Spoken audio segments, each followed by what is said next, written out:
Barailean. And you have me darling you guys, back in my yoan and oh jeez.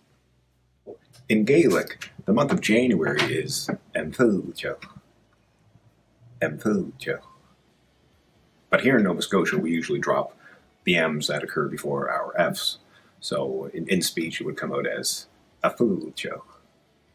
Traditionally, a Fhaoiltich didn't map precisely onto the first month of the year, but rather it represented a month of stormy and variable weather, which began approximately midway through the first month. Now, where did this name come from?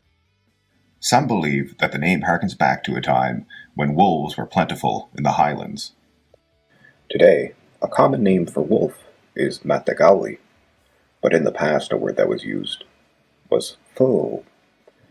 And some believe that it's this word that is associated with a Fhaoiltich, a time when the wolves would be arriving in the settlements.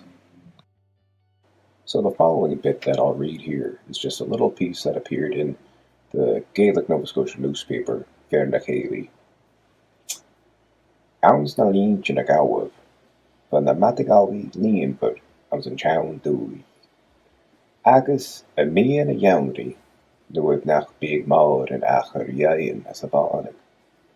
Bígad a crach men tuanach, a marabig is a gíthe gach íon is bauach fhaigad carm man a silin.